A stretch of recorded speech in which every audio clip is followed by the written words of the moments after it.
So this is fact. This is not debatable. This is just what is happening with regard to both tobacco and alcohol. And 1 second, I got something pop up on the screen here.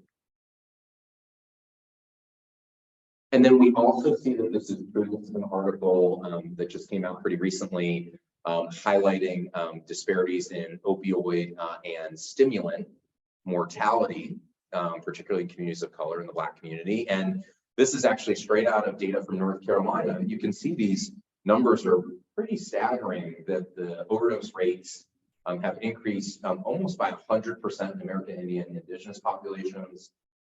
And for the Black community has increased by almost 70%. I work in Wake County. Our overdose rate has, in communities of color, has increased by 250%. So there's a huge need in North Carolina and also nationally for this to be addressed. And obviously this is sort of fits in with a lot of other issues related to health disparities and particularly racial inequity here in the United States. So why do people start using substances? Does anyone want to just shout out a couple of examples of stuff, like reasons? Recreation, okay. Self-medicate, okay. Anybody else? Peer pressure, all right. Anybody else? Yeah, right. So we've got some good examples here. And so I think when you're talking with people in the community, it's important to remember that there are many different reasons why. And I've got examples of like language that we might use in the healthcare field with folks, but then also like language that our patients or clients that we're working with might use. And so there are all sorts of things to socialize. Maybe someone has issues with anxiety related to socialization, or they have emotional pain or physical pain. So there are many, many reasons why someone might actually get engaged in using substances. I talked about the Civil War for addiction, but we know that people have been using substances to treat pain, both emotional and physical, for thousands of years. So while the nature of the epidemic right now is unique because of highly potent and fatal opioids like fentanyl, we have known about substances being used for a very long time. This is actually a picture from 1751, a painting that basically depicts a town ravaged by alcohol. So this is over almost 300 years ago that these scenes are being depicted. And obviously we're still having many, many issues related today with substances.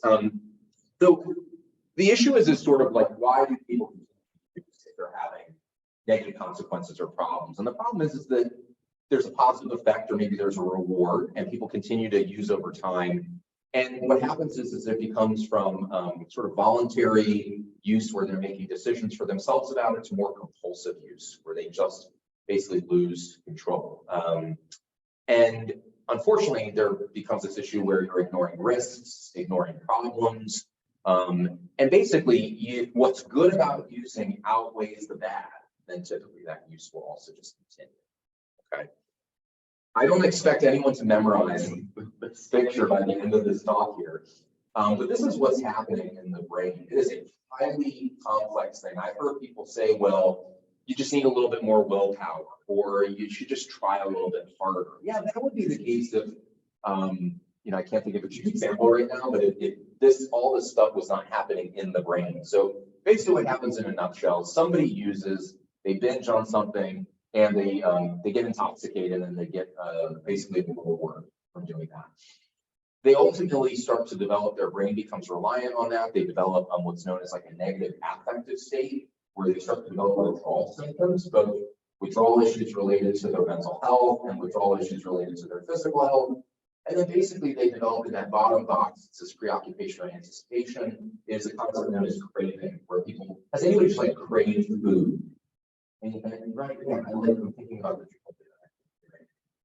that I'm going to eat because it's been a long day. So this craving part is sort of what brings people back through the final part of the cycle here. And the reality is that we have what's known as neuroadaptation in the brain. So things at a molecular level are changing. Anybody here who maybe in school sick with A&P, ring a bell a little bit with everybody.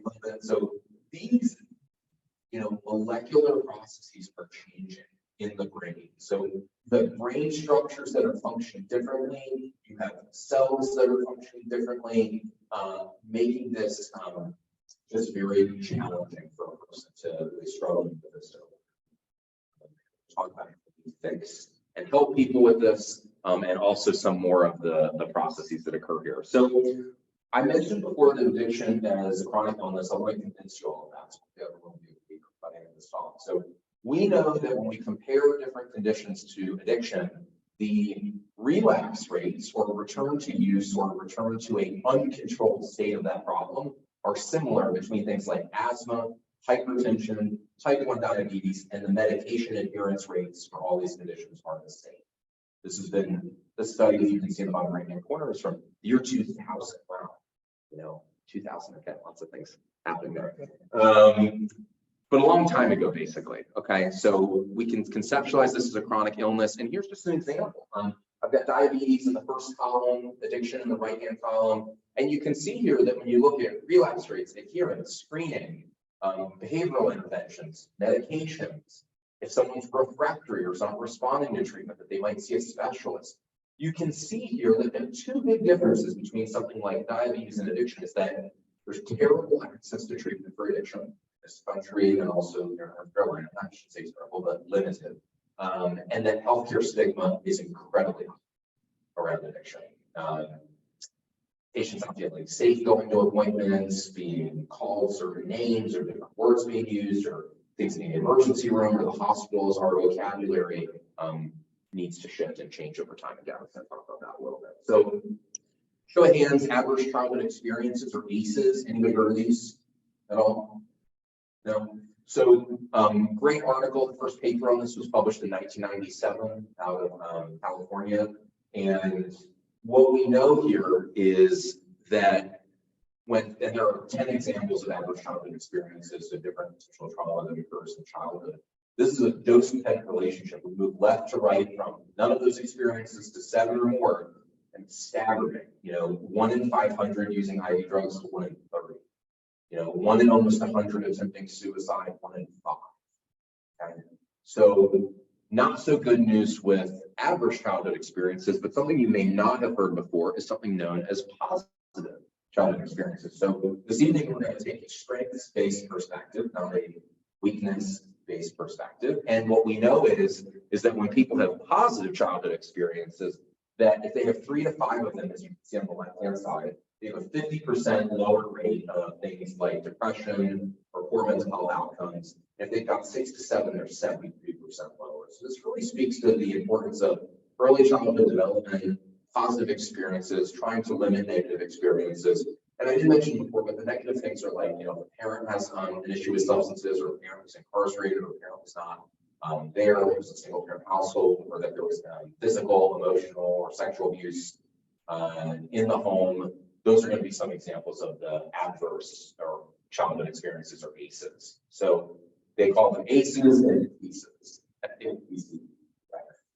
But really an important concept here. And I know that the focus of the talk today is going to be on like opioids, but this is just like a comprehensive list of all the different substances that are out there that people can use. It is pretty plenty. There are a lot of things, all the way from the things that are legal, nicotine and alcohol and other things, cannabinoids, cannabis. But you can see that there's lots of different classes. So it's not just about opioids. And so when you hear overdose death rates being reported that we'll show soon, it's not all opioids. It's things like benzodiazepines, sedatives, stimulants, and just want to show you a couple examples. These are probably ones that are worth being familiar with, that are some of the more common references for opioids. Benzodiazepines, which are sort of classically used for anxiety or sleep, and stimulants. These are just some of the commonly used things that we see, or that you may see. And I'm going to hand it over now. Yeah, sure. You talk about like relapse or something like addiction. Yeah. What is relapse? Yeah. So I would say that there's a looser definition of what that is, but I would argue, sure. Yeah. So the question from the audience was, how do you define relapse outside of addiction or substance use disorders, but for other chronic health conditions? So I would argue that asthma is probably like someone who's been maintained and have their symptoms well controlled and then suddenly they're not well controlled. They're having to use the rescue inhaler, or they're going to the emergency department. Who argue the same for diabetes too, is a change in their hemoglobin A1C, emergency room visit for diabetic ketoacidosis or DKA, or having complications like eye complications, or some sort of potentially something like basically going from a state of controlled disease or chronic illness to the uncontrolled. And again, it's a little bit, relapse, I think, is always in our brains really thought about in terms of addiction, but definitely can be applied to other addictions. Any questions in the chat or anything? No? All good. Okay, answering all the questions, I guess. Okay, very good. All right, I'm going to go. Thanks. So I'm just going to kind of talk mostly about definitions and epidemiology. So first, just to talk about opioids. So opioid is kind of like the broad term, but there are also opiates, which refer to like chemicals that exist in nature. So like the first opioids or opiates were like morphine, which was taken out of the poppy. And then you can also get into synthetic. So semi-synthetic refers to something that has basically taken morphine and kind of changed the chemical structure. So they look really, really similar, but they've been modified in a way that makes them more and more potent. And then we get into fully synthetic. Now we're getting into things like fentanyl, where you're basically just taking something in a lab and making it as strong of an agonist at the opioid receptors as possible. And so opioid refers to both the natural and the synthetic members of this drug class, whereas opiates refers to just the natural members. And so when we talk about like opioids, basically opioids are any drug that binds to opioid receptors, and you have those in your brain, your GI tract, and your spinal cord. And you actually have more than just one type of opioid receptor. You have 4, or sometimes people will say 5. But you have like your mu opioid receptor, which is kind of thought as the dominant one. So mu is actually named after morphine. And so that underlies a lot of like the pain and analgesia effects that you get with a lot of these drugs that are used. Whereas you also have kappa and delta, and those are less understood, but like a lot of interesting research is now being done into kind of trying to parse apart the effects of these different receptors and design drugs that specifically target maybe just the mu opioid receptor to kind of be as selective towards those anti-pain and analgesic effects as possible, whereas staying away from the kappa to kind of mitigate some of the, suppressing natural breathing or causing constipation, or a lot of these like bad side effects of opioids. And so if we look at what is happening in the country, it's not good. So from 2019, essentially, like over the past 30 years, the crisis has just been getting worse and worse. And that we see that now 75% of the 91,000 drug overdose deaths in 2020 involved in opioid. So they're just rapidly becoming more and more dangerous as they become more prevalently used. And now with the introduction of, synthetic compounds like fentanyl, drugs that people thought that they could take safely are now unsafe, and they're taking too high of doses, and they're going into overdose. And then if we look at just kind of the epidemiology of overdoses that are occurring, we see that males are more commonly affected or more commonly succumbing to overdose than females.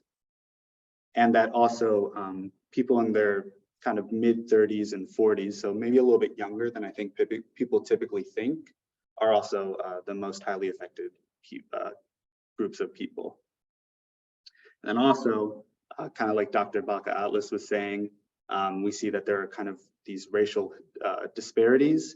So we see that white, Black, and non-Hispanic, what does that say? The thing is so small here. But that we see that certain groups are more likely to succumb to opioids, whereas other groups are less likely. And I just wanted to talk about fentanyl really quickly as a new dangerous compound, because I know that there was a lot of media that came out with, I think, like a certain police department that said that like one of their officers succumbed to an overdose by interacting with a person who was succumbing to a fentanyl-induced overdose. And that's a lie.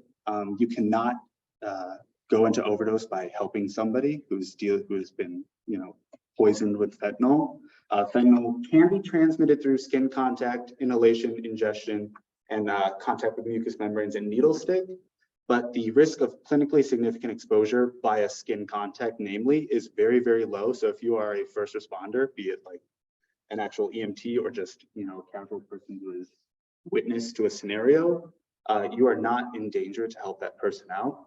And the one note that I found is that the only thing that could make it more dangerous is that if you did have fentanyl on your hands and you went to wash it with alcohol-based hand sanitizers or bleach, I don't know who uses bleach to wash their hands, but that could potentially allow the fentanyl to make it into your blood. But then if we look at more specifically at opioid use in North Carolina, we see that there were 1,900 deaths. What year was this? 2019. Okay, so in 2019, there were 1,900 deaths, 2,600 hospitalizations, almost 7,000 emergency department visits, and then 300,000 people are estimated to be misusing opioids just in North Carolina alone. And if we look at the breakdown of where overdoses and opioid use is occurring, we see that, the more rural areas of the state, so places along the coast and places in Appalachia are more prevalently using opioids. And, I live in Chatham County, so it is doing okay. But I mean, ideally, all of this map would be white, showing that there was, no opioid use, no opioid death. Okay, but then to kind of get into a little bit more detail about some of the topics that Dr. Gavin brought up. To talk about tolerance. So tolerance refers to basically your body is really, really good at adapting to the things that you throw at it. So if you are taking a drug repeatedly, your body is going to try and adapt to compensate for the effects of that drug. So that's why a lot of people say, like, the first time, I study psychedelics, the first time that you take LSD, you get like this amazing high and, your trip lasts forever. And then the more you take it, if you were to take LSD 3 days in a row, on the third day, you would feel nothing because your body has adapted. So all of the receptors that that drug acts on, you've internalized, and now you're not seeing any effects. So the body's really good. So if you repeatedly use a drug, you're going to see a reduced response. And then to compensate for that, you can increase the dose. So, again, taking more and more of that drug to try and get back to that original response. And this leads to a lot of tricky things. So tolerance can be kind of situation encoded. So if you are always taking a drug at a certain time of day, your body's going to anticipate that you always, like if you don't take your morning coffee in the morning, you feel really, really crappy for the rest of the day. And it's because your body's compensated and then you're not giving it the drug that it's expecting. And then also this can be, place specific. So if I, use opioids and I always use them in a friend's place, and I do that, for a couple of weeks, when I go to that friend's place and I'm reminded of that setting, I'm going to start to get kind of the anticipatory, physiological effects of I'm about to take this. And so what that leads to is then dependence. So because your body has adapted to try and, prepare itself for the drug, you're going to have these unpleasant physical symptoms that occur, either, when you're not receiving that drug. And so for opioids, what these look like is restlessness or sweating, dilated pupils or watery eyes, diarrhea, vomiting, nausea, general discontentment or anxiety, and muscle pain. And so again, this just occurs when the body adjusts its normal functioning around regular opioid use, but then you cut off that opioid use. And then kind of the last step is addiction. And so this comes after, you've developed tolerance, so your body is adapting to regular use of a drug, and then that leads into dependence, and then addiction comes in when you try and stop it. And now you're trying to deal with the effects of withdrawal, but withdrawal is very, very terrible. So you're going to try and keep returning back to that drug to mitigate those bad effects. And so what does withdrawal look like for opioids? The one good thing is that in comparison to other drugs where withdrawal can be lethal, for opioids, it's generally not considered to be lethal. So it doesn't pose a threat to one's life, but it is a terrible, terrible experience. And so kind of I think that we've seen this play out in popular media quite a bit, where, you know, people are sweating, they're really antsy, they're really crabby, they're, you know, they're having terrible GI distress.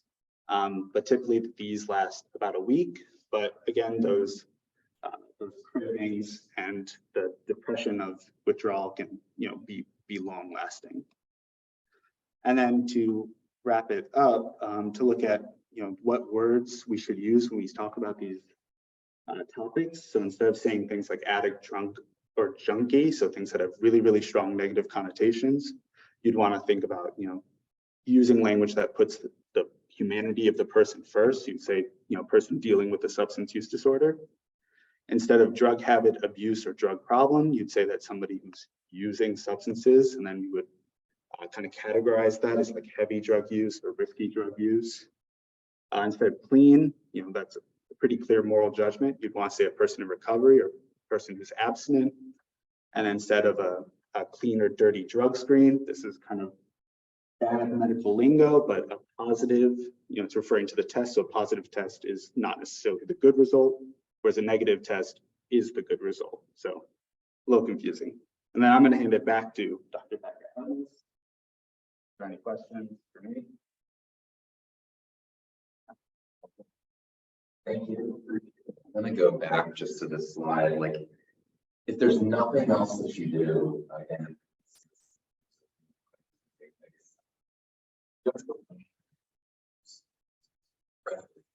So one just parallel would be probably seeing things that you pronouns, right? This is very similar. We're trying to create inclusive and safe spaces for people, and historically, particularly like the medical community has now done a good job of making that the case in clinics and hospitals. And these are still struggles that we're having to this day.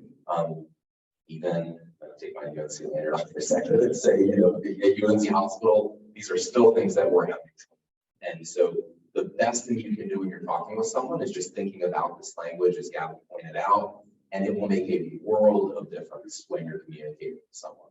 Okay, like I cannot stress. Literally just saw a patient. I work on a detox unit, a withdrawal management unit part-time, and had a conversation with the other today who just said she felt like she wasn't just another number and she was being treated just poorly because of her substance use, but using language like this can make a difference for people engaging in treatment. So we are going to talk about the neurobiology of addiction. Okay. So we're going to take a little bit of a deep dive. So I need everyone to prepare themselves. Okay, we're going to really get into the weeds here, but I think it's really important. So we want to understand this progression from running something. How does someone go from using once to losing everything and being incarcerated and not having a job and losing their children with these substances, right? How does that actually happen? So we need to understand, how does someone go from more casual, infrequent use to a severe substance use disorder, and how do you potentially reverse that? So there is this spectrum of use that exists, and you can see here that on the left-hand side, as consumption goes up, we sort of move up this pyramid here, and we also see that the consequences are going up. So we typically will see increases in use of a particular substance. This is just an example with alcohol. We go from something like not using alcohol to maybe more low risk use or sort of intermittent use, and working their way up to basically having a use disorder. This article is from 2005, where the language changed from abuse and dependence to a use disorder, which is why you can see the terminology on the slide is a little bit outdated. But the concept remains is that this is a spectrum, right? So there are close to 140 or 150 million people who use alcohol in the United States on sort of in a given period of a small period. Only about 17 million, although that's a pretty large number, have an alcohol use disorder at the very top of this pyramid. So how are some people having?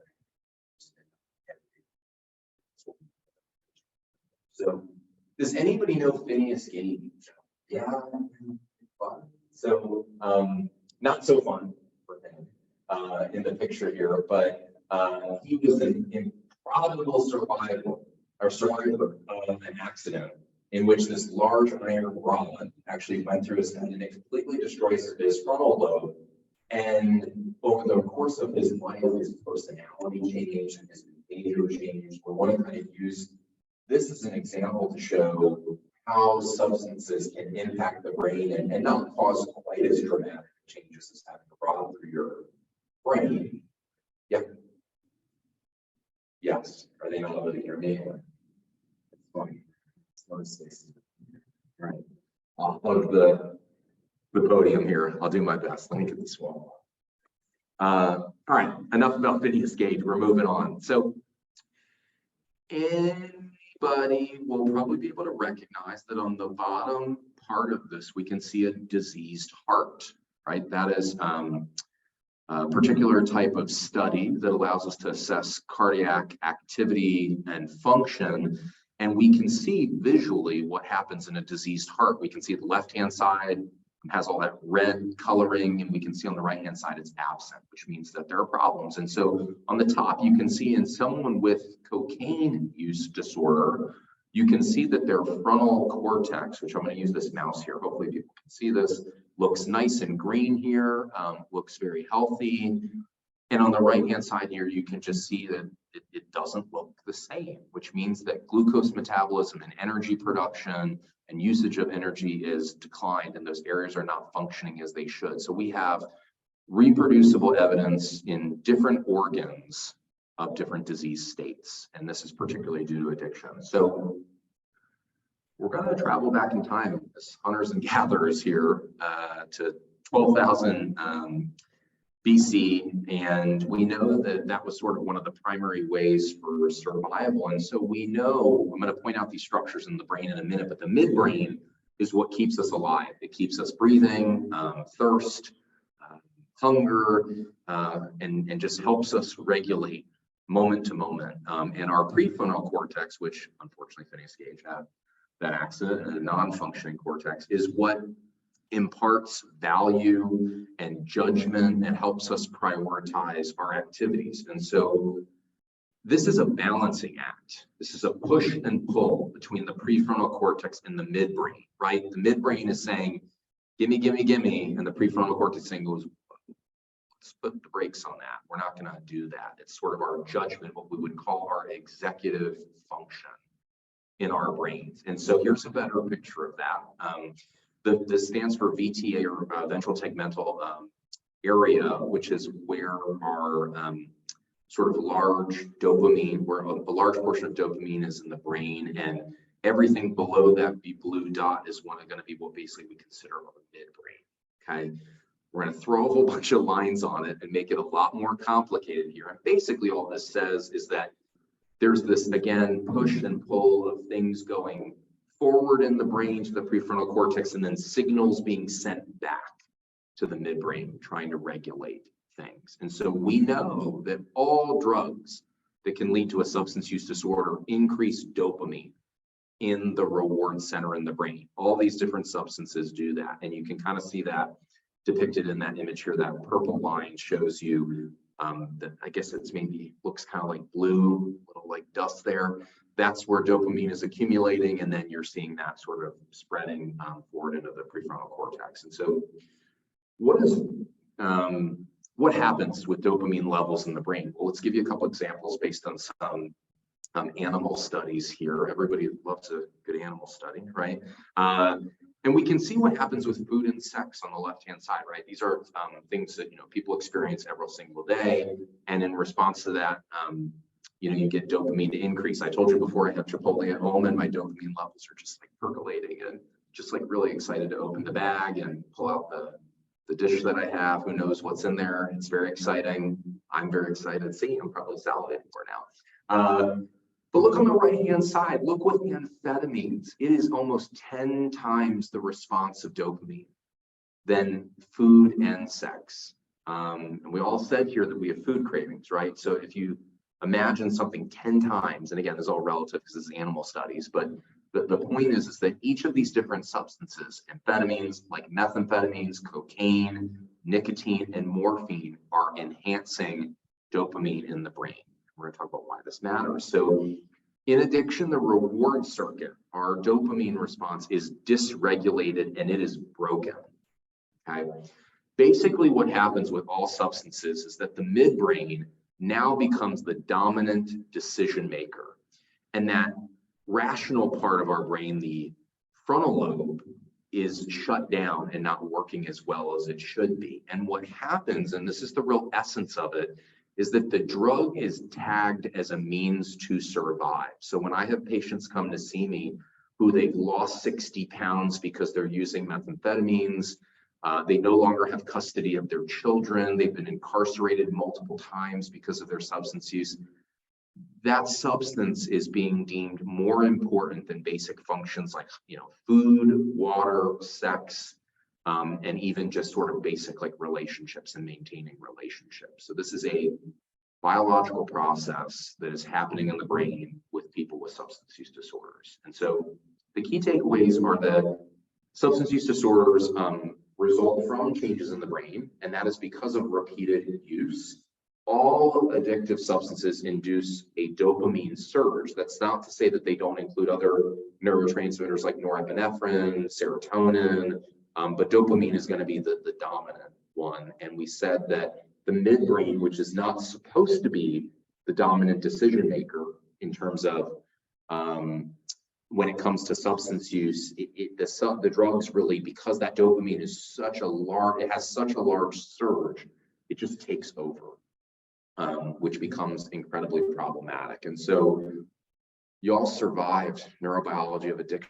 Congratulations. Oh my goodness.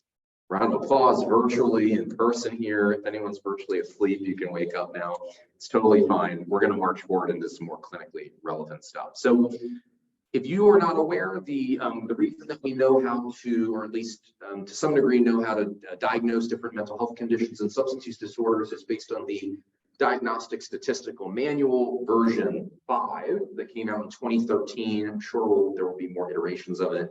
But I told you before that we moved from abuse and dependence, which was very confusing language, into what's known as substance use disorders. And those can be mild, moderate, or severe. And how we know that, and this is something I tell the fellows that I work with and residents, students I work with, this is not something to memorize. First off, there are 11 of these criteria. In order to actually define a substance use disorder, you have to have 2 or more of the following of these, and they have to occur over a 12-month period of time. And you can break them down into 3 categories. And it makes sense. We've already talked about these. We've talked about loss of control.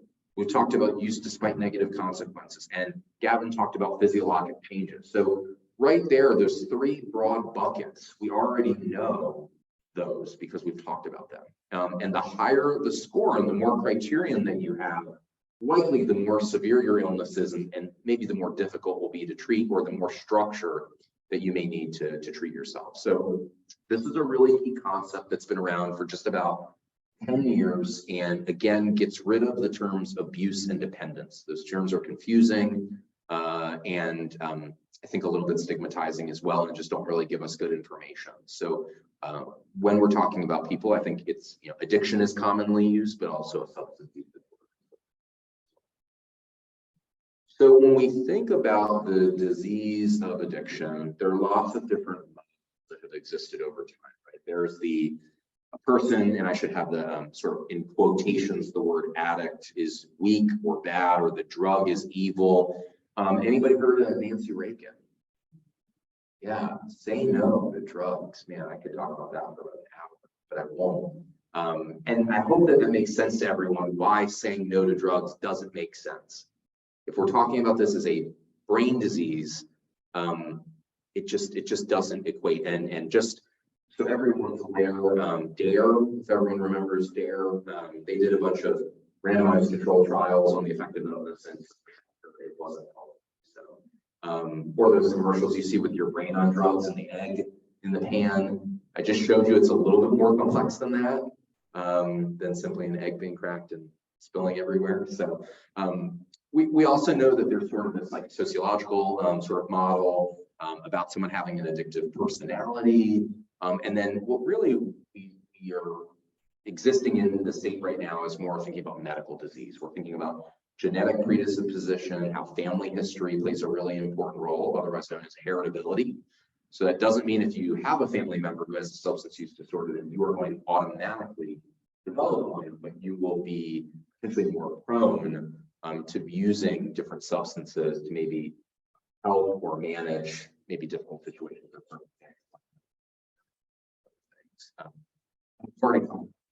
Neurochemical sort of adaptation or changes in the brain in that model. So there are a lot of different public health goals. And one of the things that I think has been pretty cool in the last year is that our federal government has really put on the map much more than it's ever supported this idea of harm reduction. I'll talk about that in the next slide, but I just want to highlight that there are different goals for different people that you work with in the scene. There may be delaying or preventing the onset of disease.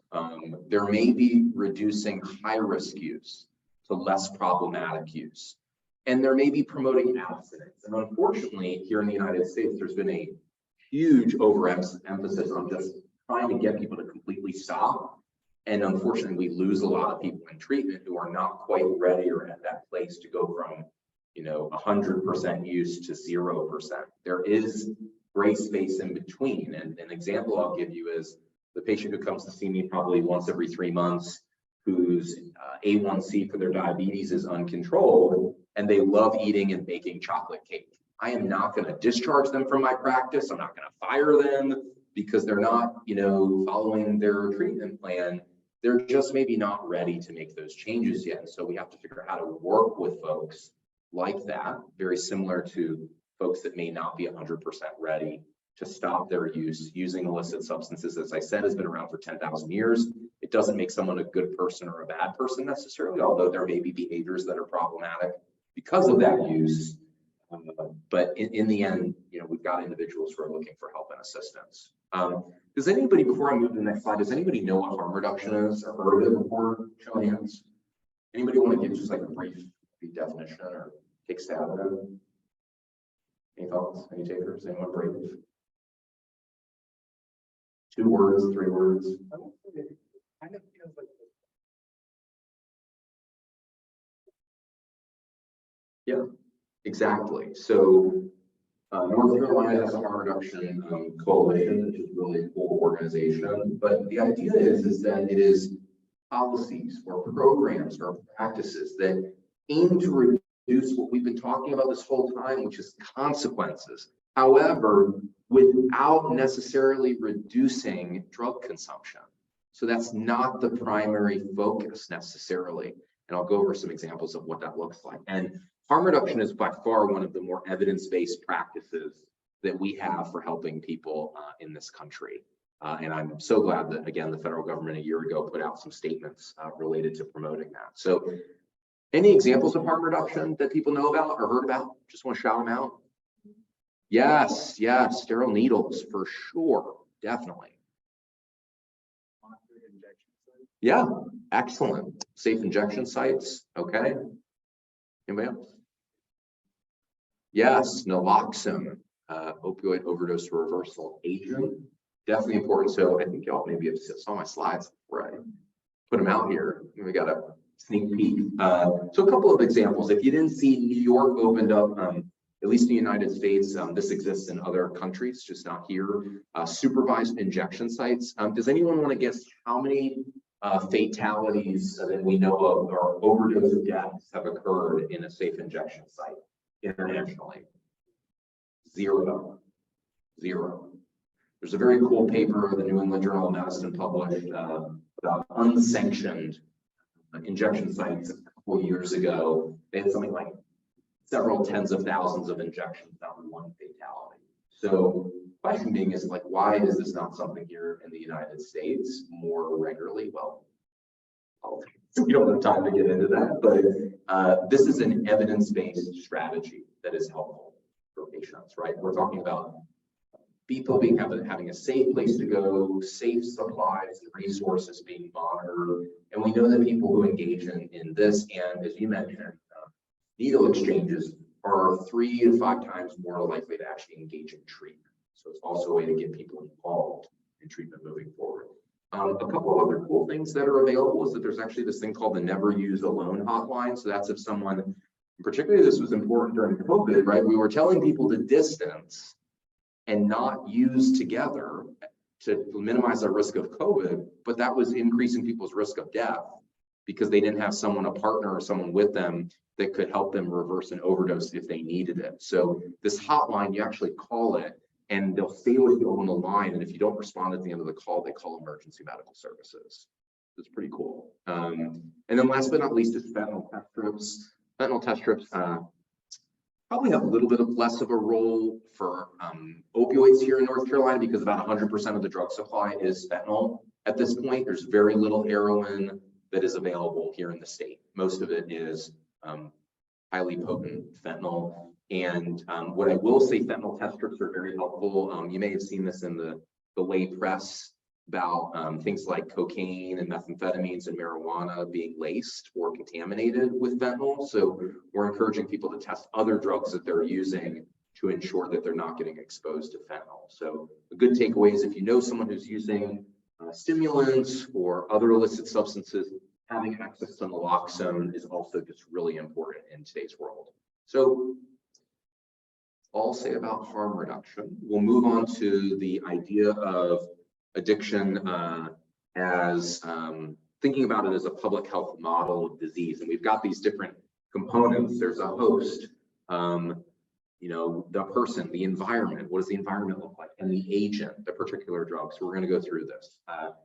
We want to understand for drugs, like how do certain drugs enhance or disguise their potential for causing addiction? How do these characteristics interact with a person and their environment? And then how can we take advantage of a few of those things to make them actually useful for treatment? So probably can have you guess which one of these on the board here is not a standard drink, and it's not the 40-ounce beverage, okay? So when we think about alcohol, we're going to go through a couple different substances here. These are what are equivalents of standard drinks. So at the family gathering, when someone has the 15 or 17-ounce pour of wine, that is not a drink. Just going to point it out to everybody here, okay?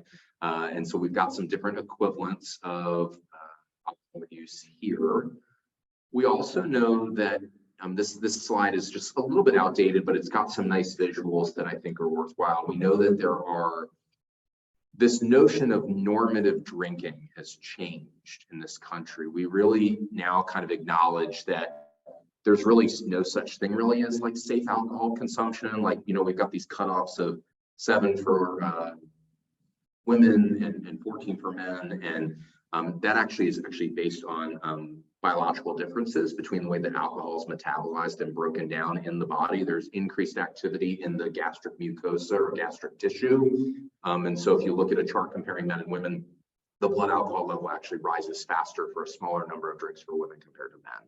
Okay. But these cutoffs are a little bit murky now because we really know that this notion of drinking for like cardiovascular benefit or heart benefit, really actually don't think that that's a thing, actually. So I hate to burst everyone's bubble, but alcohol is a toxin. It is. And certainly we recognize that varying amounts of use can be certainly differently impactful in different people. And we don't recommend obviously alcohol use in pregnancy or for those whose brains are still developing. We can probably go just a mile or two down the road and we probably have a whole bunch of folks using alcohol in kind of excessive ways. And we know that the adolescent and young adult brain is developing until about 25 or 30. So college and college campuses are a prime time for development of the brain. And I just talked about that. Just talking about nicotine briefly. Again, I think it's so important. We have, 500,000 people dying every year from tobacco-related illnesses, 100,000 from alcohol, and about 70 or 80,000 from opioids. I told you that the big number you see on the media is over 100,000 deaths. That includes opioids, stimulants, and benzodiazepines as well. So I think it's worth noting how nicotine here in this example causes a very rapid rise of blood levels of nicotine with cigarettes and chewing tobacco. If you don't know, has about 4 times the amount of nicotine as a cigarette does or a pack of cigarettes does. So people using smokeless tobacco, particularly problematic to help them to reduce their use.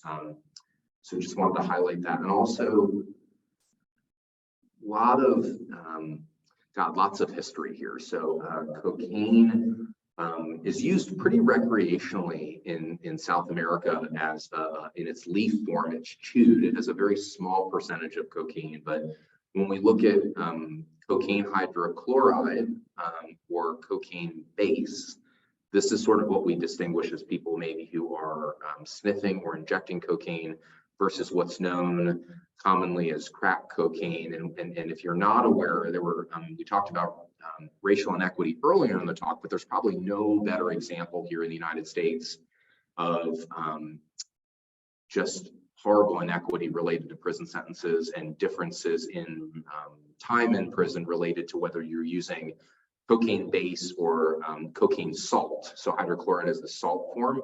You can see here that the potency is about the same, but it's just a different way that it's manufactured and produced.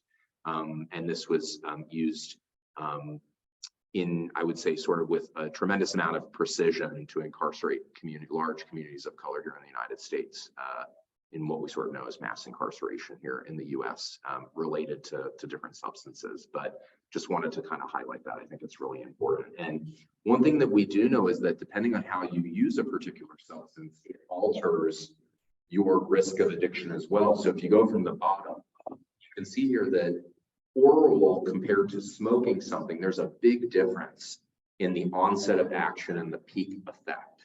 And what that has to do with is the surge of dopamine that you get in the brain is very different when you're injecting something versus taking something by mouth. So if you take a history of someone using substances, you'll hear that first they were using pills, then they crushed the pills and snorted them. And to Gavin's point, they needed a little bit more. They were building up tolerance to that. And so what did they do? They had to find a way to get a more larger surge of dopamine in their brains. And so, that'll move someone to injecting substances and then to smoking them, which is sort of one of the most efficient ways to have a substance enter the body. And that leads to differential issues and problems related to severity of substance use as well. Talk about some good things related to the different ways that drugs are manufactured. And we know that there are different characteristics for opioids that lend themselves to being beneficial. So for treatment purposes, people have heard of methadone before, buprenorphine before, show of hands. Maybe have heard of the brand name Suboxone or Subutex, anything like that ringing a bell. So these are two of our three FDA approved treatments for opioid use disorder. They bind to that opioid receptor in the brain. And you can see here the difference between why we give people medicines like that compared to things like oxycodone or hydrocodone is that those medicines, the ones used for treatment on the left-hand side, they have a much longer duration of action. They stay in the body much longer. There's not really euphoria or a high that people get from taking that medicine. And the onset of action for them to become effective is usually on the order of an hour or longer, which is kind of how we conceptualize how these medications are designed to work better for treatment than they are to be used recreationally in the community. And I just wanted to highlight here for those of you that are familiar with buprenorphine, things have changed and there are a lot more formulations that are available. So I'm really cautious to say Suboxone to someone or Subutex because as you can see here, there's like almost 10 different types of buprenorphine products that exist that patients can use for treatment. The ones on the bottom blue are actually examples that are used for pain treatment that can be really effective and helpful, but just want this to be a reference for folks in the future. So we're gonna transition to talking a little bit more about treatment. We haven't really talked about that, and that was in the title of my slides, so we probably should get to that at this point. And I think we're good until 7, is that right? Oh, we're good, we're doing great. So this is what I see, and maybe this is what you all have seen in practice or working with folks, is someone comes to treatment and they say, my life is just unmanageable, difficult to handle. I've got to stop using. I'm going to die if I don't do something. Tell me how to fix my addiction. I'll do anything to get better. And we talked about already withdrawal and how that midbrain takes over. So on the second day, if the patient or the client has suddenly said, I've got to leave to take care of my children, I got to get back to my job, or take care of my mom. Of course, we know none of which was probably going very well before they came in to see you. And they say, if I'm not leaving, if I'm not gonna, I'm not leaving to use, I can do this, I'm good, don't worry about it, I'm totally fine. And then the midbrain starts to really freak out a little bit and says, if I can't leave, I'm gonna escalate my behavior. I'm gonna feel maybe more stressed. And we start to see this progression and victimization start to develop. I can't believe you're keeping me locked up here. I came here voluntarily. Why can't I just leave? I can't believe I signed those papers that said that I was going to be admitted to the facility. And again, this comes back to this midbrain totally taking over. So this is kind of, I showed you pictures like of the brain structures and the way that things work, but this is how it plays out in practice. When someone comes and they're trying to engage in treatment or services, and then suddenly that brain starts to tell them it's time to get the heck out of there. We've got to go. Because the midbrain is like on fire and just having trouble at this point. So how do we reverse this process or think about it? So one of the things that's really helpful is trying to increase the amount of time that someone is abstinent, right? It just helps the brain to heal and recover a little bit. We have to think about the ongoing issues or reasons for use. Is it for sleep? Is it because they've got stress at home? Are they treating some underlying mental health conditions that are not being addressed? And one of the ways that we do that is we offer MAT, medication-assisted treatment, although we commonly, again, thinking about language, we've transitioned because we know that it's not assisting treatment, it is the treatment. So you'll hear people say things like medications for opioid use disorder or MOUD, or medications for alcohol use disorder is more of a, I would say, in the literature or peer-reviewed articles and journals, you're going to see a lot more of that than MAT. We're going to try to help people to respond to triggers that they have, decrease social risks. Has anybody heard of like people, places, or things? That's something that's commonly talked about, that is just basically looking at your situations, looking at your settings, look who you talk to. I have these conversations all the time with patients, like having your drug dealer's name in your phone, probably not that helpful because it's a little bit accessible and easy to access. We might want to get you a new telephone number. We might want to get you off of social media. If those are places where you're finding you're interacting with people who are also using substances and you don't want to be using substances yourself. A couple of other things, I think, to sum it up in a nutshell, addiction is a disease of disconnection, and we want to help people to reconnect. So drug use can be extremely isolating, particularly if you are unhoused. You might be living by yourself, you might be homeless, you might not be engaging with any services or anything like that. And so we want to work towards connecting people, whether that's through religion, family, getting involved in the community, maybe some type of meaningful work. And I want to be very clear that work is not a form of treatment for substance use disorders. You may know some facilities around this area that promote work as something that's going to help people recover, and that's not an evidence-based strategy, and it doesn't work. I think work can be helpful to instill, for people to feel purpose and to engage in their communities, but that cannot be the sole thing that is being offered for folks.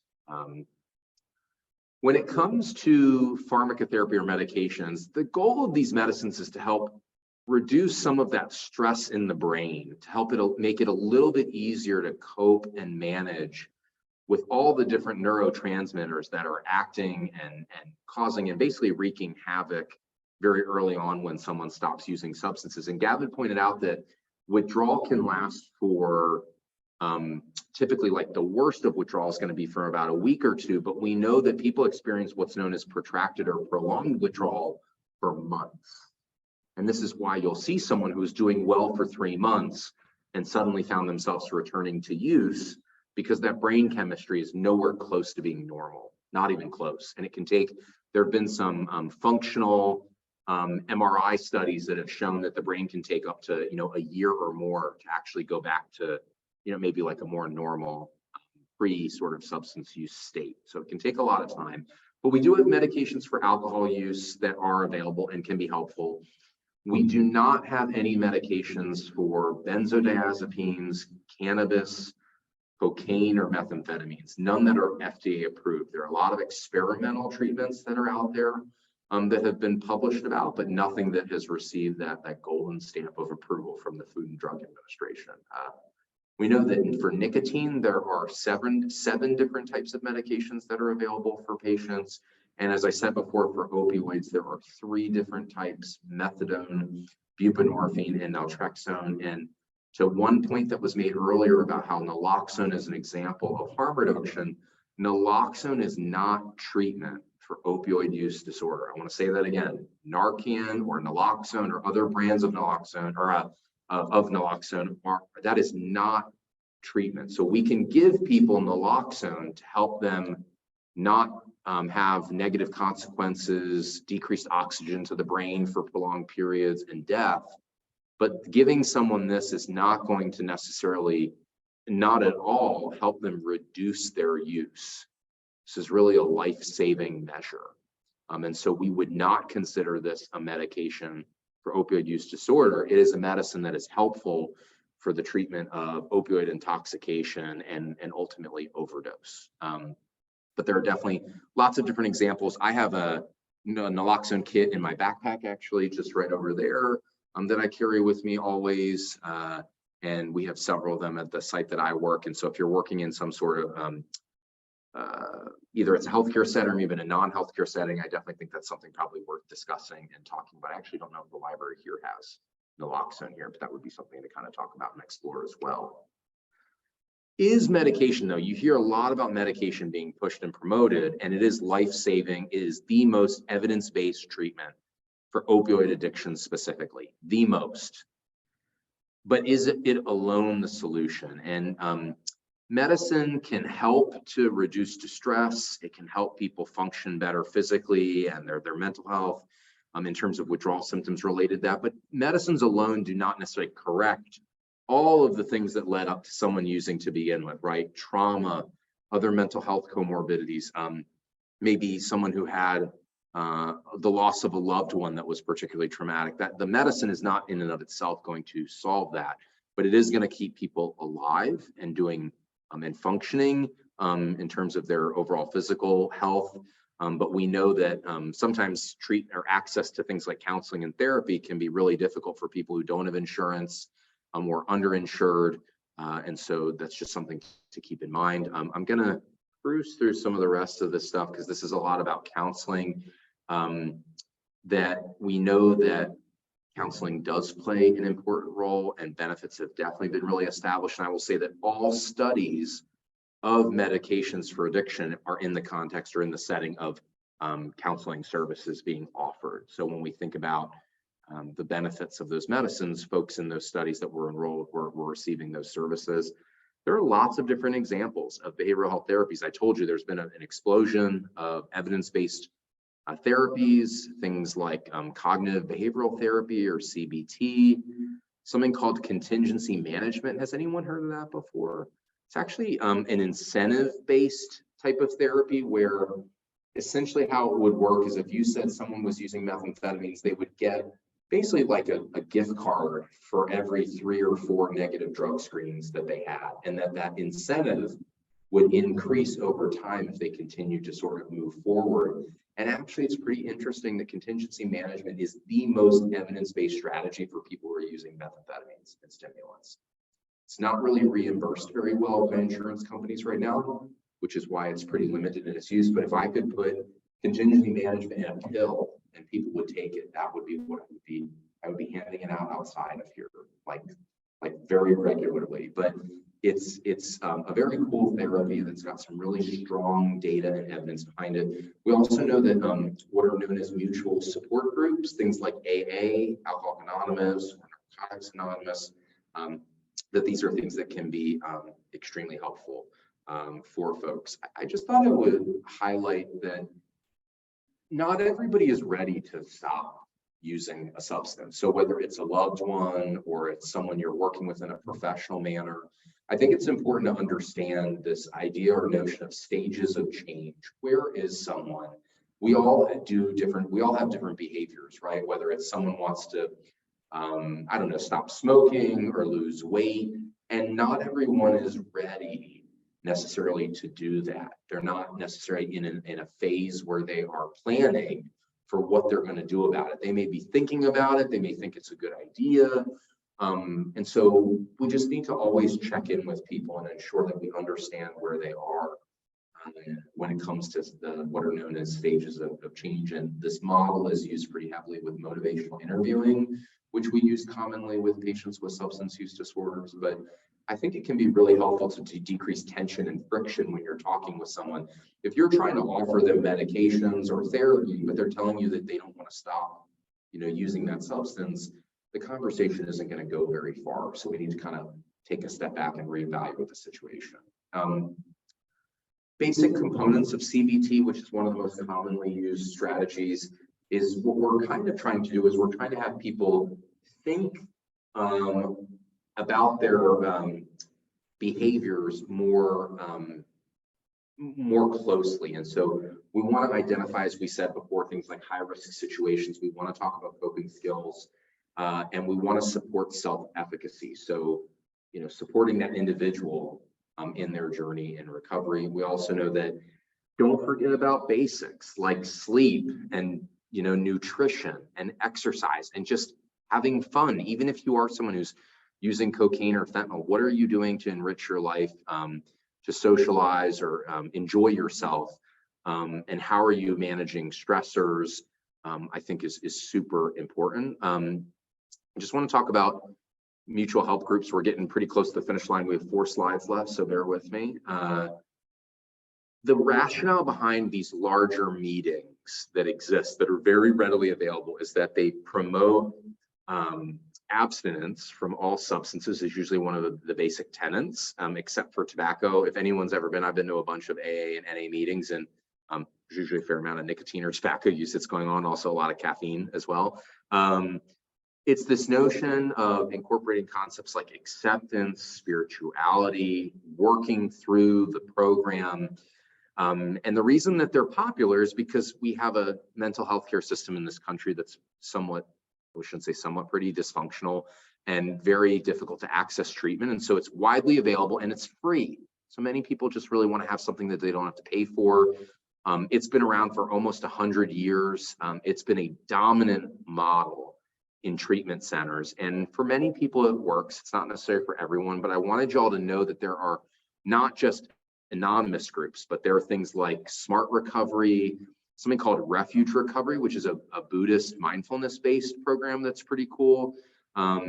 Something called Seeking Safety, which is for only women who've got a history of trauma. So there's just lots of different things that are available for people. If you know someone who's working in the food service industry, there's something called Ben's Friends, which is a mutual help group for people in the food service industry, which is pretty cool. So there's kind of something for everyone. There's Gamblers Anonymous. There's different organizations for eating disorders as well. So just a whole host of different things that patients can get engaged in.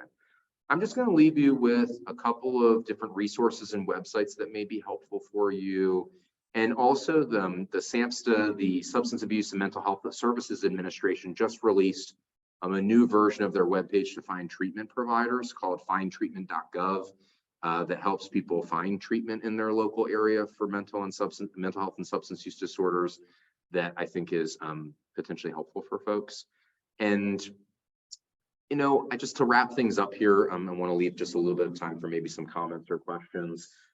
We know that drug use and progression to addiction is variable. It's different for all different types of people, but it has some really core common elements, regardless of whether you're using cocaine or opioids or tobacco. There's a lot of overlap there. And if we think about it, all substance use disorders have kind of like a behavioral health component, like a counseling or therapy component, and there's usually like medications. And we know that because if we think about it as a brain disease, we're trying to help the brain heal, and then we're also trying to address some of the behaviors that people have developed over time. So it's kind of like we try to combine those things together to offer people more comprehensive treatment. We know that, as I said before, behavioral modalities work really well with pharmacotherapy or medications. And we know that, again, the focus of our talk has been more around opioid use disorder or opioid addiction, that the evidence for that and the support is through the roof. Like, I think that's still a very common misconception and myth that medicines don't work for opioid use, they don't help people. And there's a lot of stigma in the community related to those treatment modalities. It would kind of be like if insulin was taboo. That would be kind of weird, right? Like, oh, don't do insulin. Like, you know, it's only going to help you. Don't take insulin. It's only going to help your sugar go down, but you know, you shouldn't take it. It's sort of similar to that. So I'm going to leave it at that. Really appreciate everyone's time and you know, presence here, and those who are here virtually who are with us. And I'm happy to stick around for a little Q&A or comments if anybody has any questions. And I want to thank Gavin too for helping out and contributing with some really important material as well, particularly about opioid use. And thank you so much.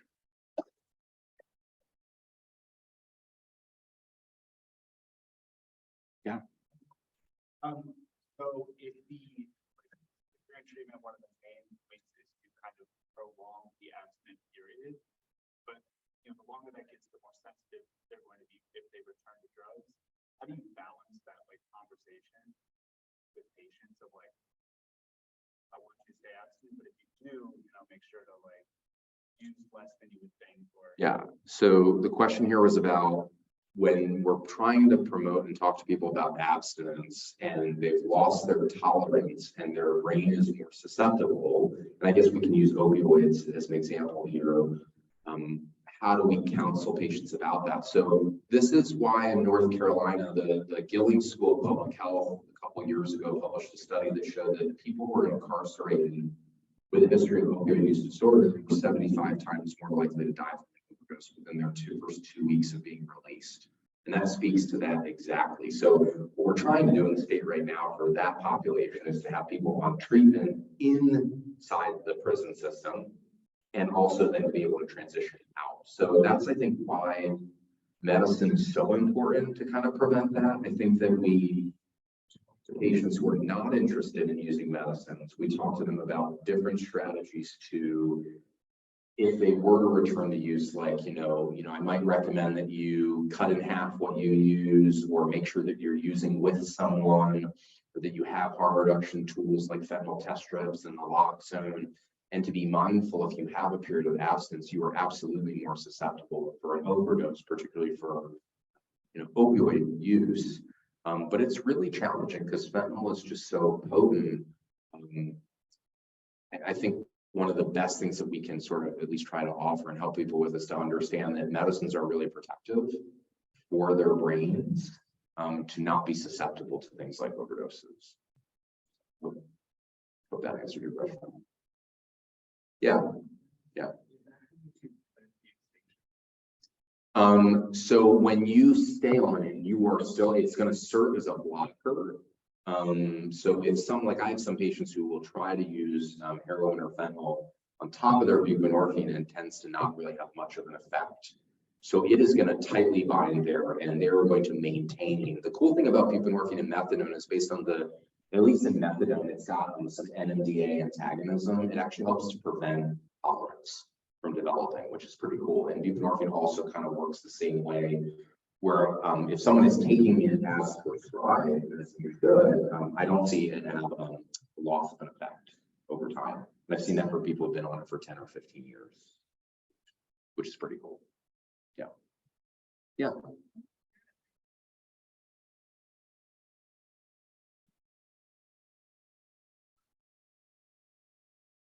Oh my goodness, where should we start?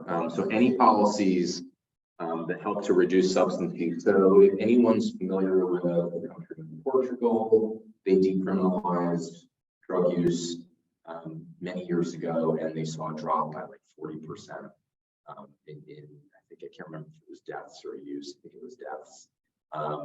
So we know that criminalization of drug use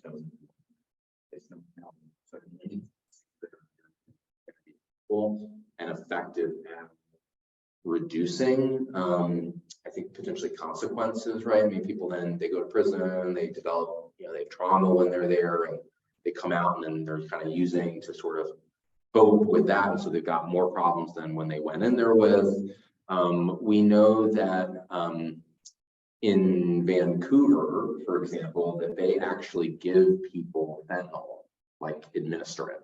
So instead of giving you methadone or buprenorphine, they'll give you something called hydromorphone or Dilaudid, which is another potent opioid, and we'll use opioid replacement strategies there, which have shown to be really helpful.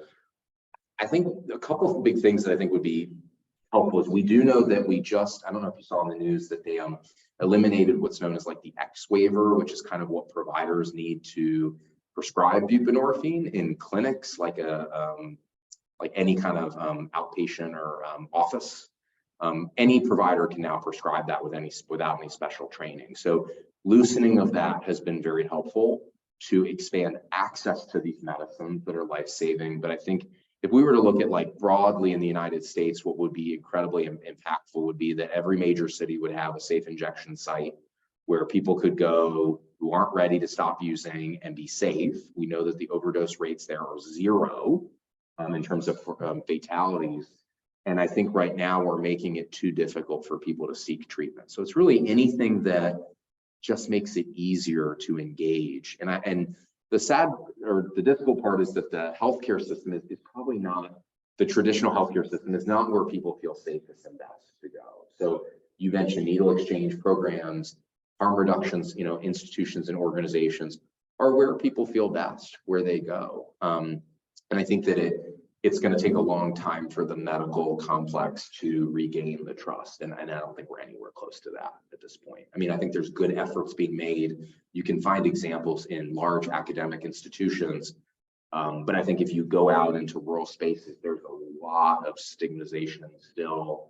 And I'm not trying to like poo-poo rural America, but there are still a lot of issues outside of these like more like I said, like a UNC or a Duke or something like that, that things are a little bit behind. And I would even argue that the Southeast is probably 20 years behind. I'm from Baltimore, which is a city that, just to give you an example, they brought buprenorphine. So buprenorphine was FDA approved in 2002. And they did a study from, I think it was like 2003 to 2009 when buprenorphine was released and they were administering it throughout the city, and overdose deaths dropped by 40%. In the city of Baltimore, which has had a huge heroin problem for a very long time.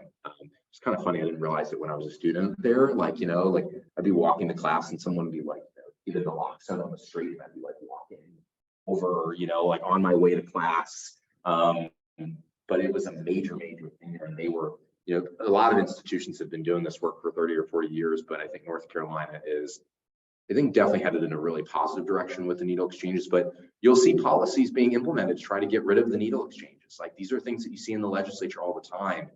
And you kind of scratch your head and you say, like, I don't understand. These are things that we know work. They're well studied, they're validated, they're peer reviewed in journals. And like, it's just a lack of understanding. And I think advocacy work from providers in healthcare. So, yeah.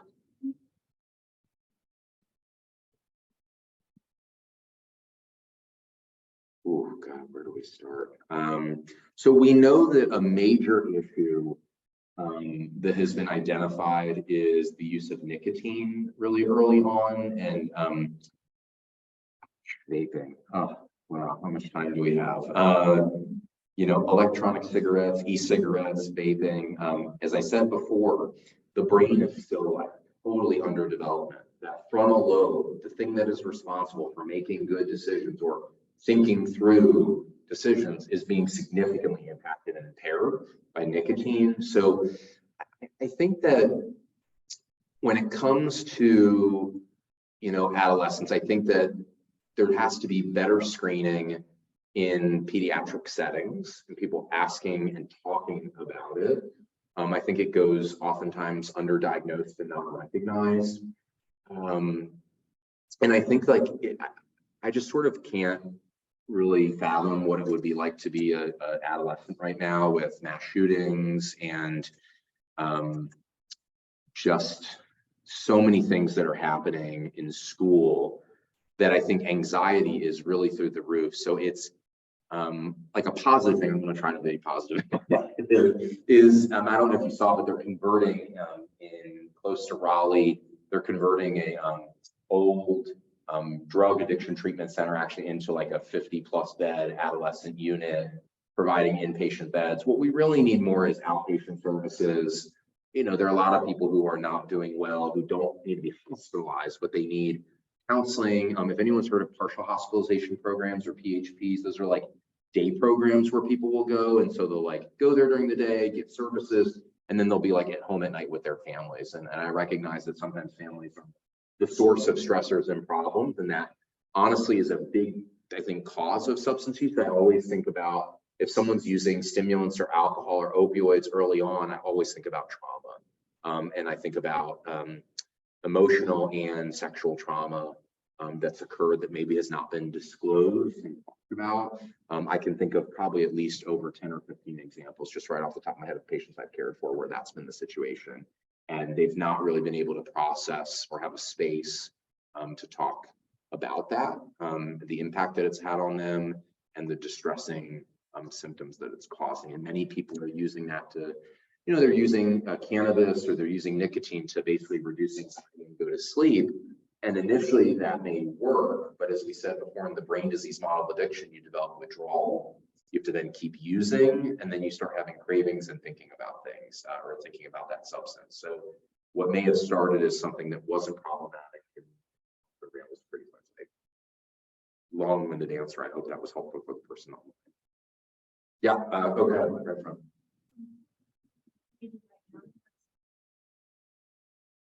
How would you address and it's sort of the idea that some drugs are dangerous and some aren't, and like weed and alcohol are dangerous. Like beer isn't dangerous, but like weed is dangerous, but tobacco is like that kind of thing. And so it's like, is there any safe drug use for a minor? Are those things like I think weed is addictive, right? Like, Yeah, for sure. like, Yeah, definitely. This is such a good question. So it's hard. I think the messaging is not. Oh, yeah. Yes. So the question is when thinking from the perspective of someone who is an adolescent or young adult, you're in high school, that it's sort of how do you have conversations or talk with people about, is for example, alcohol and cannabis less dangerous than, I don't know, maybe tobacco or electronic cigarette use. And so the reality when you take a step back is that there are going to be some of your peers that are more susceptible to the effects of those substances, right? There's just going to be some people who vape once or twice and they're like, kind of wasn't for me, or it wasn't helpful, or I had a drink at a party and like, I'm like moving on. And there's some people that really, because of their genetics, they find that substance does something for them that nothing else is doing right now, especially with just the amount of stressors that y'all have and with pressures of school and advancing beyond that and everything like we talked about right now. Just there's a true mental health crisis for young adults in this country. It's hard because alcohol is actually rated the most dangerous drug in the world, which is kind of wild. I think we have to talk about that and give it perspective, right? So fentanyl is, your life could be over immediately. Like it is the snap of a finger. Alcohol, you could get behind a car and instantly have a fatality, in a motor vehicle collision. So I think sometimes it's challenging to kind of rank them or say what is or isn't dangerous. What I would say is that experimentation is normal. I think that's going to happen. I think it's important to talk to people about risks of some of these different things and talk about harm reduction. I don't think that's talked about at all. So, right, if you're going to drink, like get an Uber, get a Lyft, like, just do that. Like, let that be the agreement between everybody. If that's going to happen, we're going to go to a party somewhere or someone has a little bit of cannabis or marijuana, like, let's just agree that there's some standards, like of how can we overall reduce our risk. And we know that these different substances do impact the brain and they do impact the development of the brain, all of them. alcohol, cannabis, tobacco, opioids when you're an adolescent or a teenager. And I think it's just kind of putting in perspective a little bit this notion of like, saying no to drugs at school doesn't really work. I think what would be helpful is to have more conversations about people's experiences if they have used different substances, and are there worries or concerns? Just like you're asking this question right now, which is such a good question, we can like have some more nuanced conversation about it. It's not black and white. It's not, you could have a sip of wine and like nothing is really going to happen. But right, the difference between having 10 drinks, that could be really problematic for someone. We talk about just people being intoxicated and, all different types of issues that can come from that, whether it's falls or injuries or motor vehicle collisions, or even things like sexual assault that can happen to people. We know for a fact, this is kind of a wild stat, but we know that Saturday football games at college campuses, there's a direct increase in alcohol use and also sexual assault. It's reported specifically on those days that has direct correlation with alcohol consumption and disinhibition. So I want to like answer your question a little bit better. It's nuanced. I think that there's a difference between using cannabis once every 6 months or every 3 months and daily use. There are real differences between those, and it's very difficult to say like who's going to be the person who can only use it twice a year and who's going to use it every day. Part of that is going to have to be taking a really good look at childhood and what your experience was like, and do you have any family members that have had problems with different substances? Like, I think kind of adolescence, which we don't really talk about, I don't think has been studied, so we're going to create this together, you and me here today, is a kind of like a mini individual risk assessment. Do I have family members who have a problem with these things? Do I have difficulties with kind of in being impulsive, kind of in the moment? Like, substances may not be a good fit for someone with different traits or different backgrounds and history, maybe or decision to engage in using different substances. But I think it's really important to be knowledgeable. I would say that the dangerous things right now are definitely going to be cocaine, methamphetamines, and opioids are by far the most problematic in terms of immediate risk of harm. And I think you could really argue about alcohol and cannabis a little bit. We know, right, cannabis is legalized, I think, in 33 states. It might be 34 now. North Carolina will definitely legalize cannabis. There's no way they're going to lose out on the economic benefits of that and the taxes and everything like that. There's just no way that North Carolina can avoid that. So it will happen. It's just a matter of time. But we know that about 10% of people who use cannabis have a cannabis use disorder. They can't stop using it, like alcohol or opioids. But that's not everybody, right? And same thing with alcohol. There are a lot of people who use alcohol, but never have a problem with it. So it's just really dependent on the person, for sure. Hope that helped a little bit. Okay, if you have follow-up questions, please. Yeah. A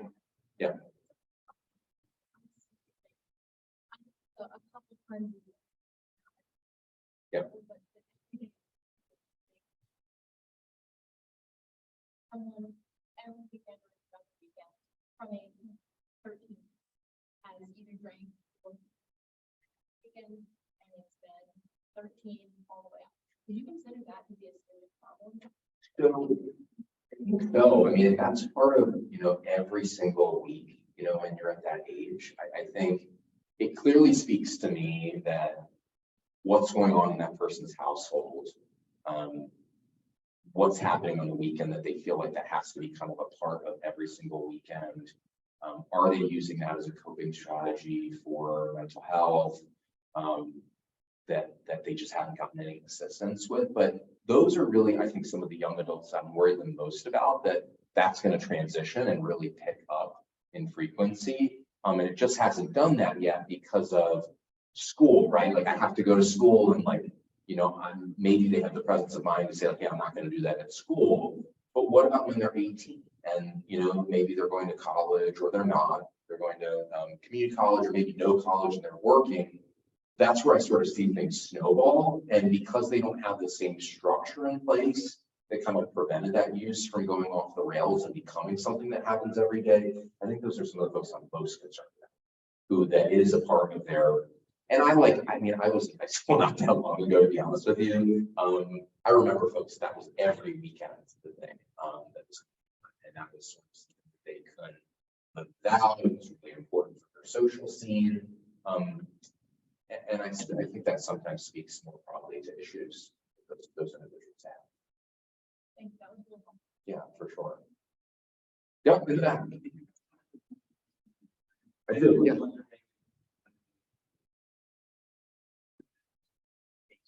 Yeah, so a couple different buckets here. So let's start with the work that I do. So for people who are uninsured, there are different kind of regions that are broken up here in North Carolina that are serviced by managed care organizations. Fingers crossed that we have Medicaid expansion at some point this year. That would be huge. But there are a lot of gaps for folks who are uninsured. There are services that are available, but they're spotty. Not all of them are offering treatment, like medication treatment for opioid use disorder. Some are abstinence-based only. Some don't focus on harm reduction. So that uninsured space, I think it's so critical for folks to be engaging in those like mutual health groups or other services that are available to help them, because that may be what's available. When it comes to like folks who are insured or privately insured, maybe through employment, or they were able to pay for insurance themselves, there is definitely, I think, like at least in North Carolina, that's pretty adequate treatment that's available for folks. And Medicaid as well, that's not really the issue. I think the issue here in North Carolina is that we have I think it's 800,000 adults who are uninsured in the state, which is just a wild number, a huge number of adults who are getting, or not really be able to access treatment. And if you think about it, if you're sending someone to a place that takes folks who are uninsured, and they're not paying for it, you got to think that that place is probably overworked. The providers are tired, they're cycling through people really regularly, they don't have a lot of continuity of care, working with the same person. And I think rapport and working with someone and getting to know someone and developing that relationship is really important to help people along their journey in recovery. And so when that's fragmented and disjointed, that just can be really, really difficult for patients. So I would say in North Carolina, just like I said before, there's this big gap between like being at the hospital, which it's easy to show up to the hospital, you have a problem, you get taken care of, and then you get discharged, and there aren't a lot of higher levels of care for people who have no housing or need like what we call residential treatment, like rehab. If anybody's interested, if you're familiar with the podcast Reveal, they did a very cool series called Rehab. It's an 8-part series about like the inner workings and what happens at facilities, kind of like an investigative journalism sort of report that's very telling and interesting about what happens in those spaces.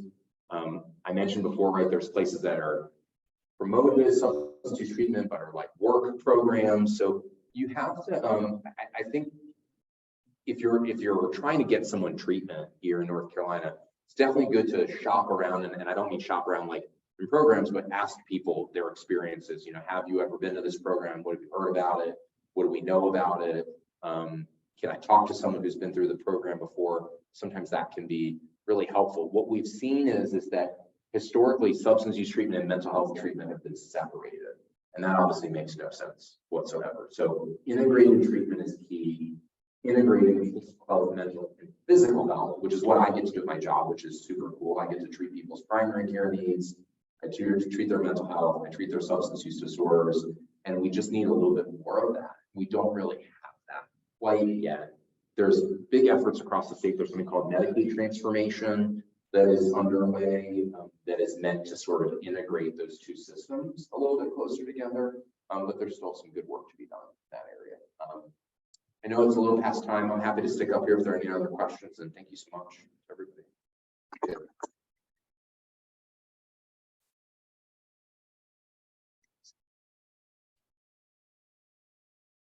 Hey, Peter. So we just want to say a quick thank you to Dr. Baca-Atlas and Gavin for speaking for us today. And another thank you to our lovely student panelists and host. And with that, if you're interested in learning more about mental health and anxiety and depression, that's next week's topic. So please come back and bring friends and tell people. And with that, thank you all for coming. Well, that's 1 o'clock.